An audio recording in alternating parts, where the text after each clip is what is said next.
I say the surname with the emphasis on the first syllable because that's the correct way to pronounce it. Yes, Shukshins. When Vasily became popular, his surname started to be always pronounced incorrectly, with the emphasis on the last syllable, and this is the pronunciation we are now used to. Vasily was born to Maria and Makar Shukshins on July 25, 1929. But in 1933, he became the son of an enemy of the people, because his father was alleged to be a member of the counter-revolutionary organization of the collective farm Flame of Communism, falling subject to repression, getting arrested on concocted charges, and executed in a Brno prison in 1933. His mother had just 2 years of education at a parochial school, and one could say she was illiterate, but Vasily always emphasized that he learned to write stories from her. He said there was no better way to relax than to listen to his mother's stories and songs. When you read her letters, you really understand that this was what Shukshin took from her mother. "Oh, my sweet baby, forgive me. I sank you in my bitter tears. Not for a single moment can I forget this. If I had wings, I would fly to your grave every day. It would be easier for me. My beloved son, my poor fondling, Mommy." Apparently, it is for a reason that the air of your home ground, songs and fairy tales, sweet words of your mother, are said to mend your soul. As a writer, actor, and film director, Shukshin celebrated the village of Srotsky in the Altai region, his birthplace, in stories and films. His village prose is very film-worthy because Shukshin got his basic education from the State Institute of Cinematography. Oddly enough, the future writer, actor, and film director did not do too well at school. His bad grades were not due to skipping classes or failing to prepare his lessons. He was just an avid reader. He would go as far as inserting a book he was reading in the hardcover of his school books. His mom thought he was doing his homework while this tyke in fact was making this mischief. In our Siberian village, the children had the opportunity to have lessons with teachers from St. Petersburg. They were evacuated to our village during World War II. One of these teachers was Anna Tisserskaya, whom Vasily always remembered with gratitude. She compiled a list of books for him to read during his school years. Rather than cracking down on him, she steered his reading on the right course. And Shukshin always said, "I have been fortunate to have smart and kind people around me." About which teacher? Ivan? Well, he said that I'm an uneducated person, but I live better than her, which is not normal at all. Come to think of it, it is true that it's normal. She is a teacher of our children, but is worse off. Is this normal? Ooh, gee, whiskers. Vasily Shukshin finished his 7th grade and decided to go to Baisk Automobile College with his friends. He only lasted 2.5 years there before quitting. Later he wrote, "They are giving us a lecture, and I want to crow like a rooster during it. I was great at imitating roosters. In Srotsky, our roosters are most outstanding." Literature was more his field of interest and attraction. He dropped out of college, returned to his mother, worked on a collective farm, and then left Srotsky to work in the restoration service of the Ministry of Railways, later joining a tractor factory and then a turbine factory until he was conscripted into the army. Having done his military service, Vasily Shukshin worked as a director and teacher in a rural school where he was given recommendations to enter the Institute for History and Archives in Moscow, so that he would later return to work in Srotsky. Our village had high hopes for Vasily. In the post-war period, there were few men around, especially such young, energetic, smart, and educated ones. Vasily went to Moscow, going directly, of course, to the Literature Institute, only to find out that one of admission requirements was for his works to have been published. Shukshin did not have any published works at that time, so he decided to apply to the film direction department at the Institute of Cinematography. After that, he went back to the Institute for History and Archives and told them, "Look, I'm just back from the army. My mom lives far away in Siberia, and even if she sends me my application documents now, which in truth have already been submitted to the Institute of Cinematography, they won't arrive in time for my entrance exams." Yet he was allowed to apply without the documents, and he passed the exams in both institutes in Moscow. He conferred with his mother and decided on the Institute of Cinematography. He could have ended studying at the Institute for History and Archives. I think he'd have definitely become a writer, but probably not a film director or actor. Whales, or How We Have Come to Grips with Art, was the title of Vasily's application essay at the Institute of Cinematography. It described the characters he met during his entrance exams. Some would be admitted on the back of their decorated parents' achievements, while others had no helping hand at all. The whales in his essay were narcissistic applicants trying to show their significance to others. There is a comment about his essay. It is off topic. The conditions are not fulfilled. Yet, the author demonstrates his film directing gift and deserves the highest grade. For me, he is first and foremost a writer, which is why I came to him, because he is a writer of dialogue like no other, so true to life. After completing his studies, Shukshin got employed with the Gorky Film Studio, where he made his film There Is Such a Lad, choosing his native Altai as the filming location. By the way, this comrade is always from Moscow. Thank you. Long since you arrived from Moscow. Pavel Igorovich Kolokolnikov. Jenna, glad to meet you. Well, how's Moscow? Moscow keeps clamoring. No wonder Leonid Kuravlev said Vasily Shukshin was the son of his native land through and through like birch trees. Natalia Zinovyeva, Vasily's sister, described one of his visits to Strosky when he was an adult already. Mom asked him to break birch branches for a banya besum. Vasily protested, saying, I cannot ruin a birch tree. We had to make do with an old birch besum. The village of Strosky and our fields in general are rich in what we call okolok, which is a birch forest outlier. Such pockets of forest must all birch. If there are poplars or pines growing there, you can no longer call it an okolok. The birch tree has always fed and sustained people.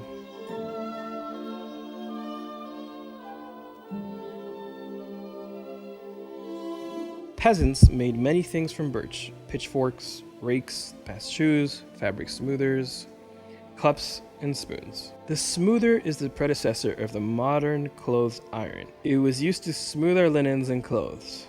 The fabric would be wrapped around this smoothing roller to be wrung. That's where the Russian idiom by washing or by rolling comes from, meaning by hook or by crook.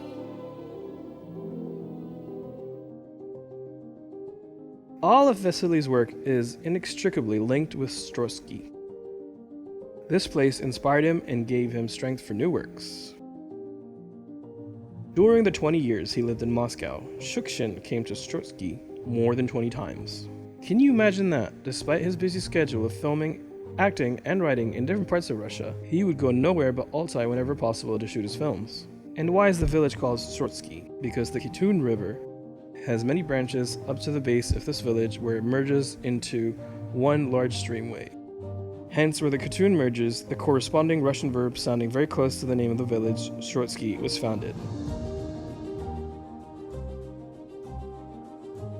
For a long time, the State Theater of Nations performed the play Shukshin's Tales, based on the writer's short stories. Before the actual performance, the actors would come to Strotsky and talk to the locals in order to make their dramatic characters more authentic. The cinematographer came to live here for a few weeks while we selected personas for her. She would take photos, choosing a persona for each story. My son wants you to get spliced with him. Meaning to get married or what? Well, what else? You missed it, Stepan. Too late.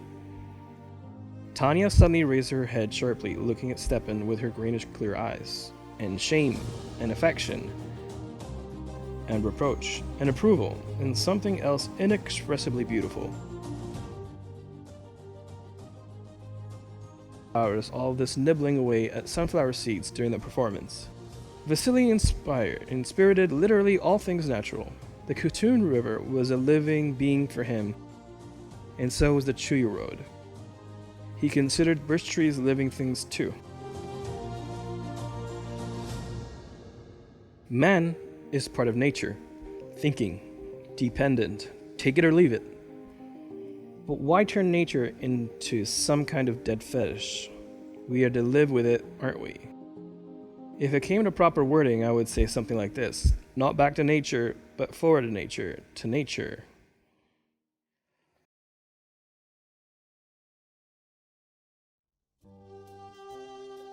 In 1966, he began to fight for Stepan Razin.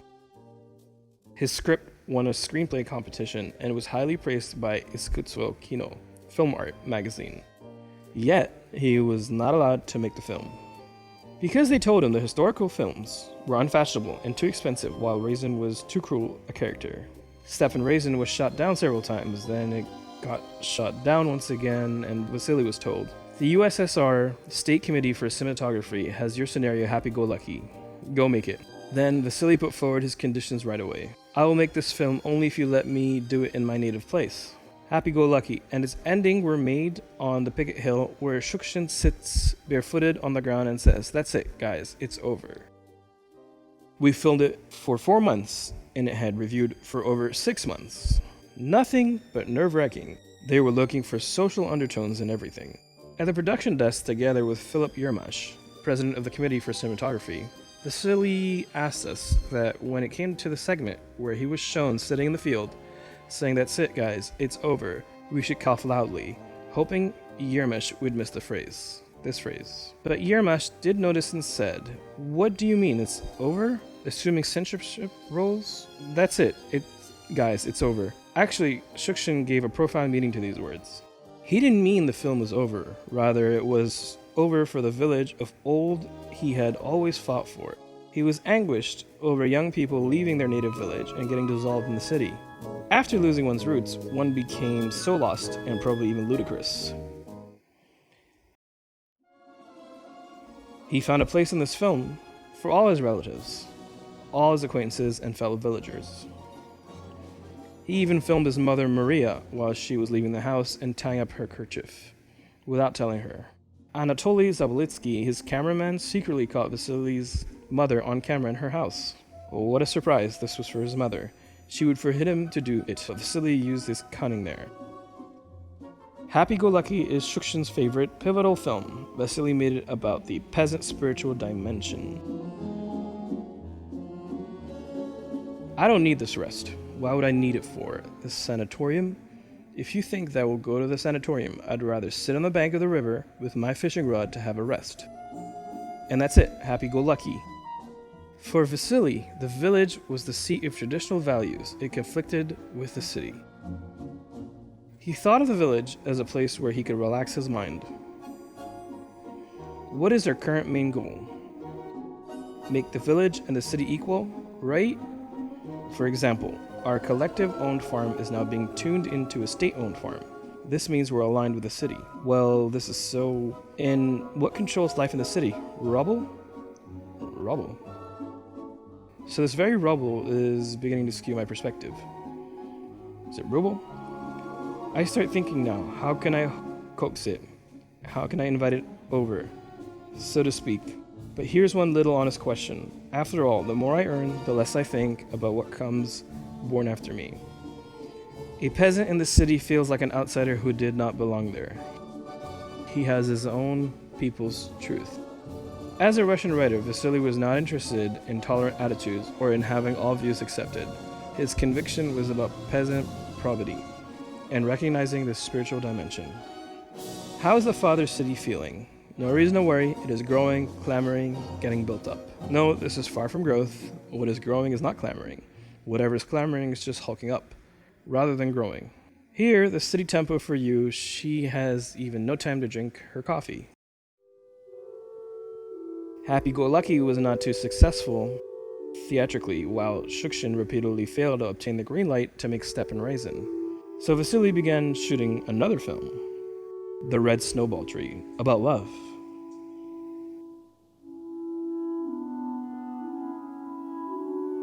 Shooting started in spring, when birches had just sent out leaves. Then Vasily steps down from his tractor, approaches the birch trees, and begins to caress them. The crew members from the Moss Film Studio, top notches, tell me out loud so that he can hear. While Fellini is filming Rome, Shukshin has come to Moss Film to celebrate and solidify birches. On hearing that I said, "Look, stop it," but Vasily waved off by saying, "That's all right, let them talk, it helps me." And then he started talking to birches like they were alive. This scene was filmed on one of the shooting days.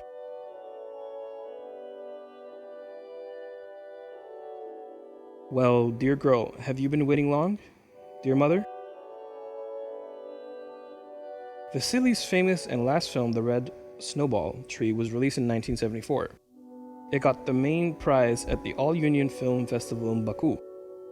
It was a very audacious project, as at that time, no director dared make a film about a recidivist thief.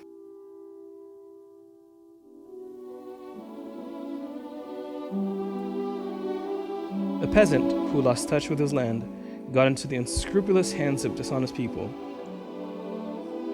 Shukshin resolves everything in a typical Russian manner, not through the lens of law, but through love. Love that is in itself like a pure prayer. The only cure is evangelical, unselfish love that asks for nothing. It is simple and natural, as if it grew out of the ground, like a birch in a field.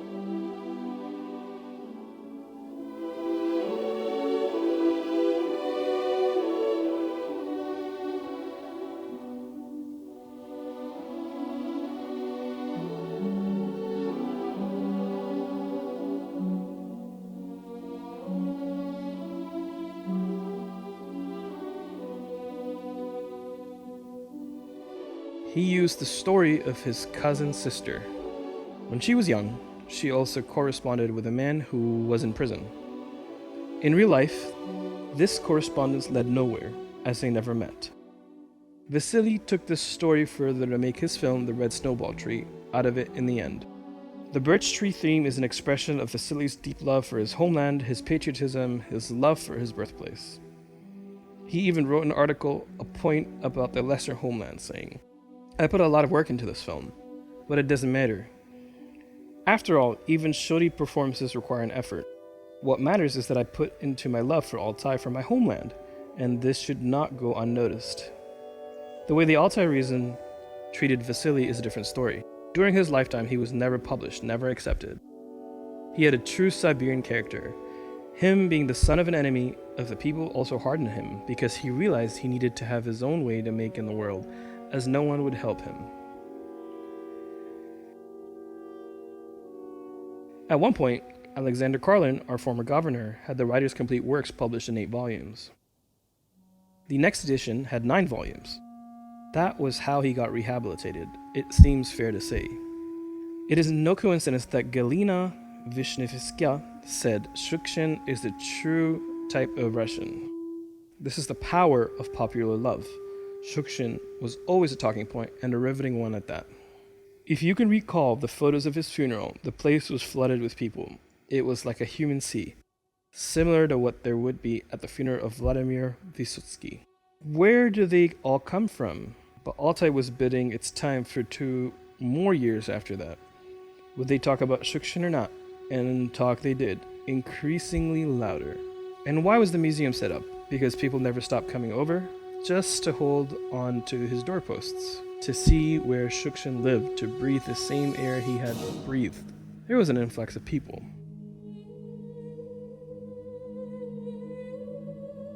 The Shukshin's Readings Festival was launched in 1976 at the initiative of the people. They would come over, read from Shukshin, and talked about Shukshin. Later, it grew into a major festival called Shukshin's Days in Altai.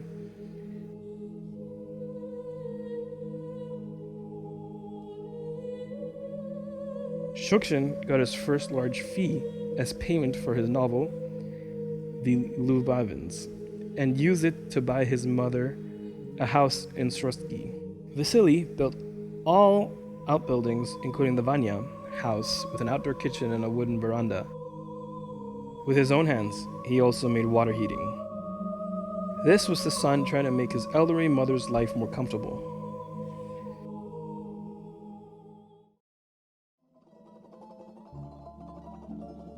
This is his study where he would write his works using the typewriter that his sister gave him as a present.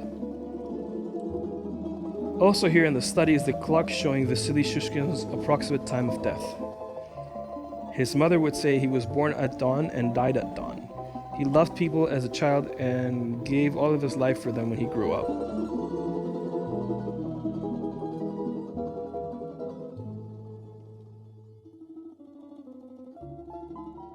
There is a large village of Korsika on the way from Sretsky to Borno, where on the scenic steep bank of the Losicha River, the height of which varies from 20 to 50 meters, a birch grove grows on the hill.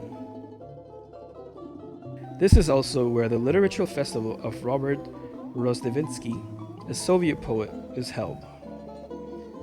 The Picket Hill hosts the Shushkin's readings, while here it is the Rozhdestvensky readings. The parents of Robert Rozhdestvensky met in Korsika, where they had come from Petrograd fleeing from famine. Robert was born in 1932 on June 20th. I was born in the village of Korsika in a rainy Altai summer. There was a field near the village, appearing blue from afar, and the air smelled of overripe rain. Robert Rozhdestvensky got to meet Vasily Shukshin only in 1972. Both of them were put in hospital in Moscow with active stomach ulcers. Spending 40 days in hospital, they became fast friends. They smoked together near the elevator for all these 40 days. It was strictly prohibited, of course. Then went to Zelezavok together to complete their treatment and rehabilitation. And after that, in 1974, when Shukshin died, Robert Rozhdestvensky dedicated a poem to him. To his last threshold, he was driven fast by his Altai soul and his kind heart. Give me, please, an answer. Stop your praising cry. Did you read his writings only when he died? Will you also tell me, taking off your heat, is he any better now that he's dead? All these meals of sympathy, all these mournful chimes, tell me if his talent now brighter shines. Murderously cruel, deliberately pained, are late feats of admiration by sepulchric friends. Verbal dusted clouds and heavy incense smoke, where were you all before, when he wasn't gone?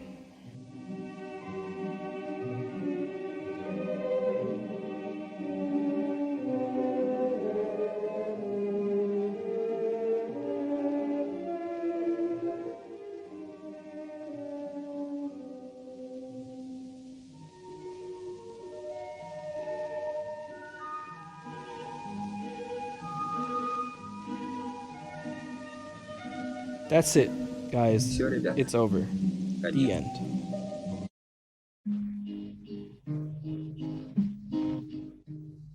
Миленький ты мой, возьми меня с собой.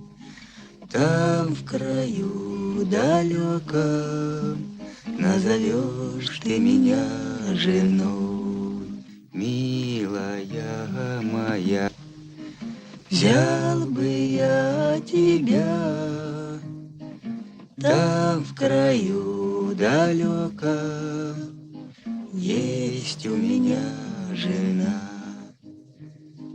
Миленький ты мой, возьми меня с собой, там в краю далеком назовешь ты меня сестрой. Милая моя, взял бы я тебя, там в краю далеком есть у меня сестра. Миленький ты мой, возьми меня с собой, там в краю далеком назовешь ты меня чужой. Милая моя, взял бы я тебя, там в краю далеком чужая ты мне не нужна.